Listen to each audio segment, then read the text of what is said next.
Hey artist, Nicole Watson here, and I'm excited to be back with another tutorial in my graphics mixed media journal. This week I am working with a double page spread here in the opaque white Duralar. First, I did a little bit of pre-planning. I didn't want to print on the computer graphics without knowing what size I wanted the photo to be. This is actually a picture of my dad. I printed it in a couple of different sizes and was kind of testing it out, put it over to the side, and decided to get busy on the background first. I also grabbed out one of the Sizzix dies by Seth Apter, and I will be using that in a little bit too, but I just wanted to point out, I showed a little bit of the pre-planning that I did before I dove into creating on these pages because I wanted to have a little bit of an idea. I kind of have this like vision in my mind of what I want to create, and honestly, it's nothing like I had in my mind, but what I kind of had planned led to what happened, so in this case it was a good thing. If you haven't watched my other 3 spreads come together in this mixed media journal, I kind of by happenstance and on accident, this ended up kind of being a 4 seasons journal. So I already have spring, summer, and winter, and this is going to be my fall spread. So each spread, again, I kind of started this way and kind of continued it. I added ledger paper to the pages, and so to kind of keep the journal kind of continuous or similar, I wanted to add that ledger page down on this spread as well. So I just used matte medium front and back to add it to it.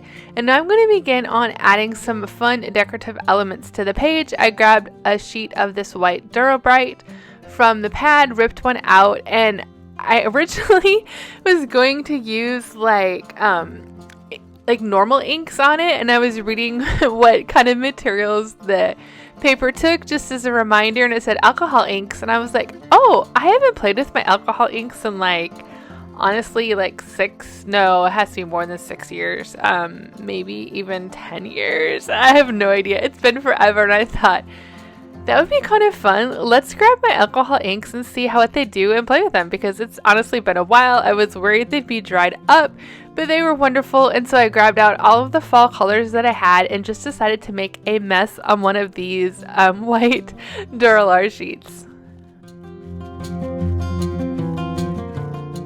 In order for this to not bore you, I have sped this up quite a bit. It's actually kind of fun to watch it sped up to see how quickly and really it's really satisfying to see how these alcohol inks blend together.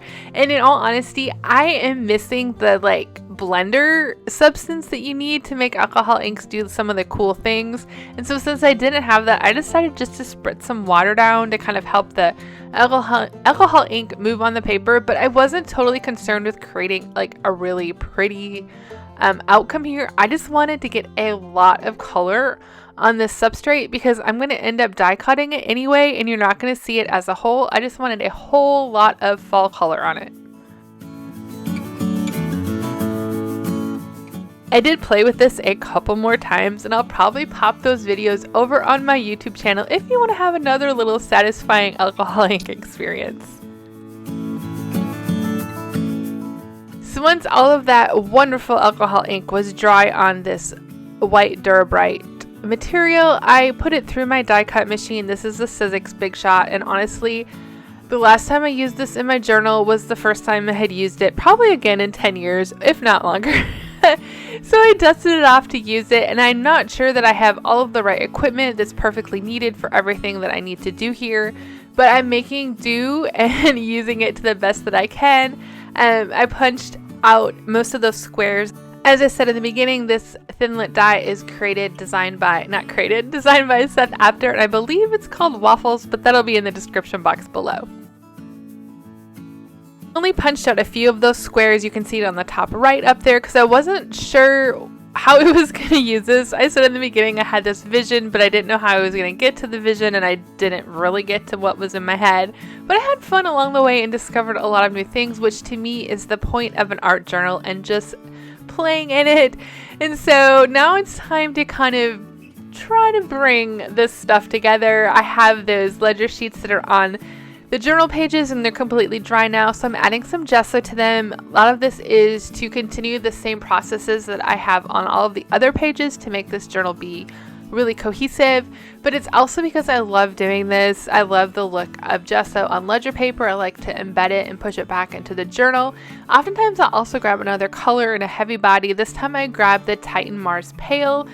As I was putting it down, my heart kind of sank. I'm like, ooh, this is looking a little too pink.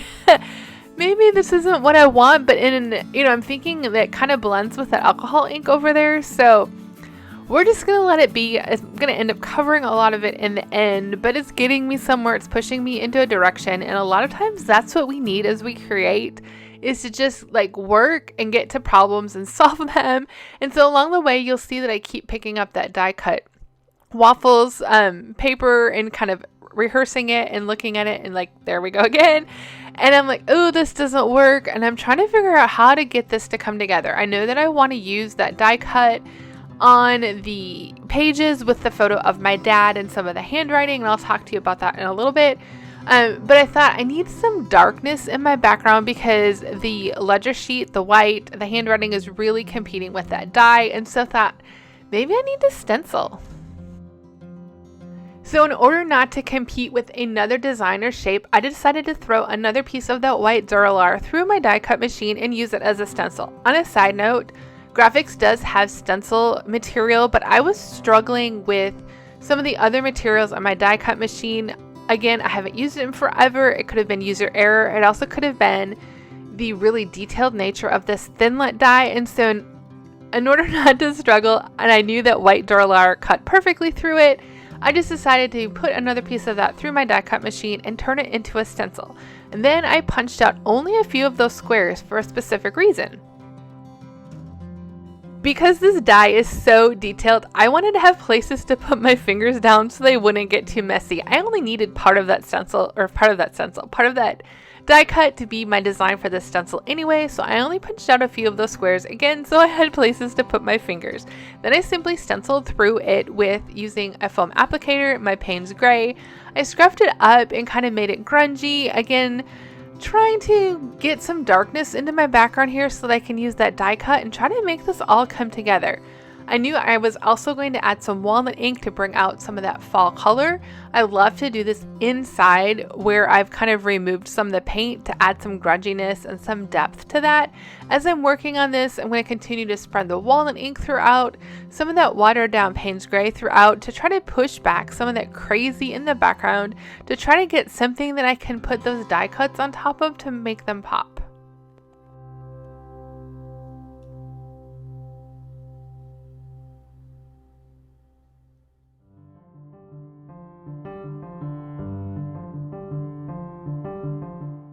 Here I am again pulling up that die cut to see if it's working, and it's still not right, so I decided I needed to add more of that stenciling to the background.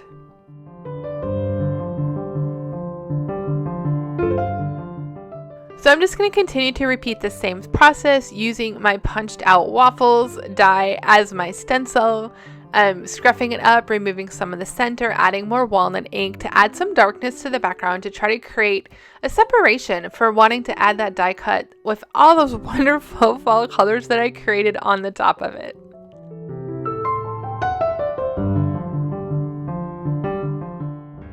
On a side note here, I am creating the most wonderful next die cut as I'm using that plain white Duralar as a stencil. I know it's going to appear in a future journal page. I may use it again to stencil with, but then it's also going to make it into some collage at some point.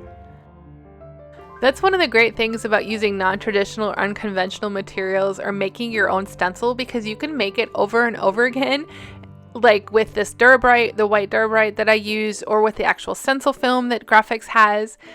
You can punch this over and over again and have multiple stencils, and then as you get them dirty, as you get them grungy and messy, you can layer them into your collage, which is so awesome to do. So I'm just finishing up adding this interest, this grungy layer to my background, and when I'm done, I'm going to start working on the next layer as it dries a little bit.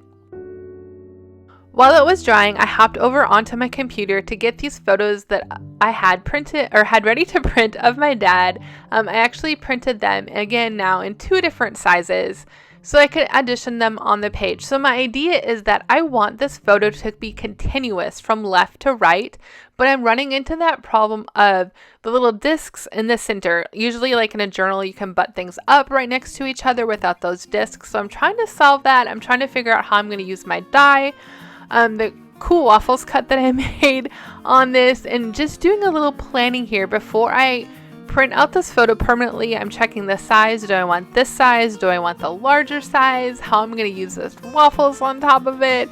Just doing a lot of brainstorming and thinking here. Once I figured it out, I went back to my computer and printed the photo on the computer graphics. This is the matte computer graphics paper that has an adhesive in the back of it.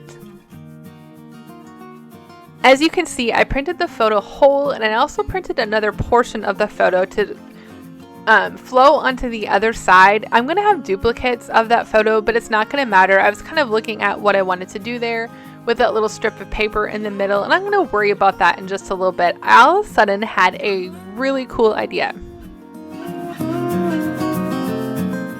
My page wasn't making sense to me, and I needed to pull it all together, and there was no fall color in that background other than the brown, and I thought, hey, let's add some fall color to the background. It's going to help be like a bridge between that die cut that I created with all those yummy fall colors and hopefully make this make sense. So I grabbed gold and so flat paint in a yellow, an orange, and a red. I tried out that red. I didn't like it. Swatched it out, or swapped it out. That's the right word. For another red, and I'm just adding some of that paint in the centers of those waffles, and it's turning out so cool. As I'm doing this, it's reminding me of like stained glass, or even that really cool batik fabric, maybe some tie-dye, or even some cyanotype. It's so grungy and so wonderful, and it's, I think, exactly what this page needed, and I know I'm going to repeat this because it looks so cool. So now that I added that, I'm pretty happy with my background. It's time to stick this cool photo down. Again, this is my father. I don't remember what age he was, but let me tell you a little story about it. He sent this to me as a text with a little message that said how much he loved this photo. And when I looked at the photo, I was like, oh my gosh, this looks like the photos that I've already been using in this journal. How cool to add this as my fall picture into this journal. It's absolutely perfect. It looks like, you know, the little girl that I have in the front, and the other, I think it was a girl with the snowman. It totally fit the theme. But because my dad sent it to me on a text message, I didn't have the original. Oftentimes you don't want to use original family photos anyway, so enter the graphics material here as the perfect option for printing this photo of my dad. The other cool thing I could do was size it perfectly for my page, and I even added a little brown to the photo to make it look a little bit more sepia toned. I did this all in Photoshop, but I know there's other programs, free programs you can use like Canva or other things that you can print from. I printed it on, again, the computer graphics that has the adhesive on, so I was able to just peel that back up, stick it perfectly to the page. Once I did, I used my scissors and just trimmed out those little notches so that I could insert those pages back into that journal easy peasy. So I do have a repeat of that white house there in the center, but I'm going to solve that at the end by covering it up with one of the little waffles. And now I'm just trying to figure out how I'm going to incorporate my dad's handwriting and those waffles. So let me get back to that story. My dad, of course, had typed out how this was one of his favorite photos and said, hey dad, can you handwrite that and send it to me? Because I want to use it on a journal page. So I said, oh yeah, and please do it on white paper. So my dad wrote the little story out. My mom took a picture of it. They emailed it to me. I put it into Photoshop. He did have a little bit more text here, but I manipulated it again to make it fit perfectly on my journal page. He had written a lot more, and I just wanted just a simple part of it to match the rest of what was going on in my journal. But I do have his writing to use in the future, which is really cool. My dad's handwriting is really iconic to me, if that's the right word to use. I recognize it anywhere I'd see it. It's actually pretty messy, and sometimes you have to figure out what a word says, but how neat is it to have his writing here on the page talking about this photo and why it was his favorite. If you can't read it, it says that his cousin Rita wanted him to hold the stick, or take a picture of him holding the stick by the tree, because she was mad that they were about to build a house on this empty lot. So what a funny story. It was really fun to add to my journal, and it looks really fall, so it fit my fall theme. And so then I decided that in order to like bring it all together, bring those waffles that are in the background to the front, it was time to cut up the die cut that I created and start placing it around the journal page. Now, this was part of my vision from the beginning. I did want to use this die cut it up, and put it on top of the photo because I thought it would be really fun, but I didn't know how I was going to get there. I kind of saw it really, really differently in my head, but it's really cool how it came together and how I was able to problem solve through it. But now I need to stick down all those little waffles, and this is made possible by the artist tack. Let me tell you, I am a matte medium lover, true and true, over and over. It is my go-to adhesive, but for something like this, something where I don't want the mess, where I want to be able to play and reposition these little die cuts in case I don't get them in the exact spot, this artist hack, which is a dry adhesive, is perfect. It has little tiny dots of adhesive, so I just put it down, burnish it on top, and it's got the little sticky stuff on the back, and I'm able to place it on my page. Now, watching this back, I didn't rub that one perfectly. It didn't get completely sticky, which I noticed. User error. I stick it back down, and I rubbed it completely there, and I'm able to put it back on my page and stick it in the perfect spot. I'm going to continue to add those little waffles throughout the page with my artist tack, but I also pulled out that remember this. You can see me playing with it a little bit there. I wasn't completely happy with how my dad's handwriting turned out when I layered it on top of that picture. The material is matte, so you can kind of see through it, and it made a color that I wasn't truly happy with, and I thought, well, maybe I need to bring some black and white over to the left, and that would help. So I pulled out that little remember this chipboard thing that Tim Holtz makes and put it over there, and I really liked it, and it's a little thick for the page, so I peeled it in half, and I only wanted remember because this was a cool thing to go with my dad's memory, and it also really goes with a lot of the other pages on here. I'm going to stick this down with matte medium just because the back of it is like really porous cardboard and it works the best with that matte medium. And I loved it there, but I'm still not happy with how that handwriting looks. I'm going to try to solve it by adding a little bit of watered down Payne's Gray on the top. Again, it doesn't do what I want, and so I'm going to have to solve that problem. I end up actually pulling the quote or the handwriting of my dad's off the page and going to bed. And honestly, I laid in bed that night thinking about it. I woke up thinking about what to do, and I had all these ideas of how to solve it. But before I did that, I thought, instead of doing that Payne's Gray on top of that quote from my dad, maybe I should just put some walnut ink on top. I think the Payne's Gray turned it into the wrong color, but the walnut ink would probably warm it up, but also help it blend in with what's going on in the background. The next day, I came back to my studio a little bit nervous, a little bit like, oh, how am I going to solve this problem? But the walnut ink ended up being the perfect option to put on top of this. Thankfully, I was able to peel it off. I did peel it off before bed because I thought it had a better chance of not becoming more permanent because I peeled it so quickly after I put it down there. And behind it was still sticky and the page was still sticky, so I'm able to put it right back into that journal spot. You can see the outline of it there. The Payne's Gray ended up being really cool because it left a shadow around it. You can see that, and so when I put this back on the page, the Payne's Gray was helpful, even though it wasn't the right thing to actually put on the, the little handwriting quote.